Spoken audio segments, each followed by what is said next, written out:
-90 degree Celsius का मान kelvin पैमाने पर क्या होगा? ध्यान से देखो यहां पे, तो यहां पे ध्यान से देखो भाई, कितना मान दे रखा? -90 डिग्री सेल्सियस, और हमें इसमें किसमें बदलना है? केल्विन में। इस केल्विन में बदलना है ना, तो यहाँ पे ध्यान से देखो, तो हमको यदि इसे केल्विन में बदलना है तो हमें क्या करना पड़ेगा भाई?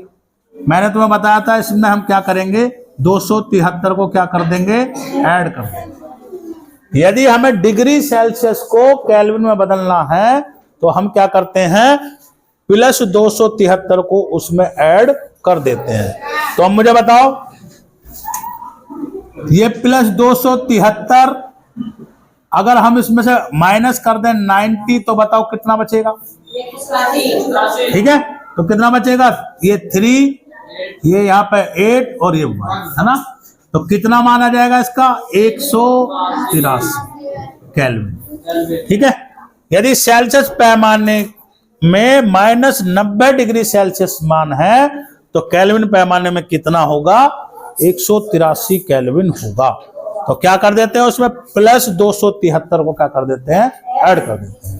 ठीक है, आगे देखो, दूसरा क्वेश्चन था तुम्हारा ये कि केल्विन पैमाने पर जल का क्वथनांक कितना होता है?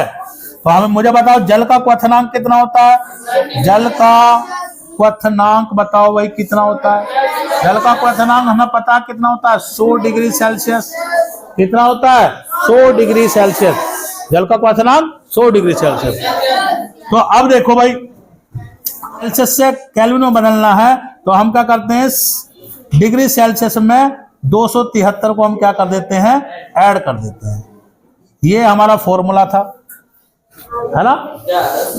सेल्सियस में हम क्या कर देते हैं? 273 को ऐड कर देते हैं, जैसे हमने ये किया, है ना? तो अब करो भाई, तो बताओ मुझे कितना है भाई? 100 डिग्री सेल्सियस है हमारा मान। कितना था? 100 डिग्री सेल्सियस। और हम इसमें क्या करेंगे? 273 को ऐड कर देंगे, तो बताओ कितना हो गया? 373। तो इसका मान कितना आ गया भाई? 373 केल्विन। ठीक है, बोलो समझ में आ रही है? तो यदि केल्विन पैमाने पर जल का क्वथनांक कितना होगा? 373 केल्विन होगा। ठीक है, जल का क्वथनांक कितना? 100, और 100 में हमने क्या कर दिया? 273 को ऐड कर दिया, और 273 को ऐड करेंगे तो कितना आ जाएगा? 373।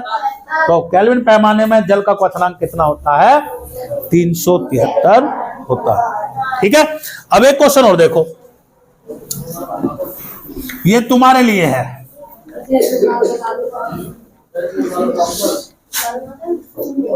ये तुम्हारे लिए है, केल्विन पैमाने पर जल का हिमांक,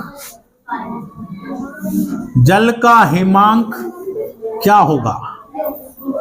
ये तुम्हारे लिए है। तो यहां पे तुम्हें मुझे बताना है कमेंट्स करके कि केल्विन पैमाने पर जल का हिमांक क्या होगा। ठीक है, तुम सब कमेंट्स करके बताओगे मुझे, है ना? ठीक है, तो ये तुम्हारे लिए है कि केल्विन पैमाने पर जल का हिमांक कितना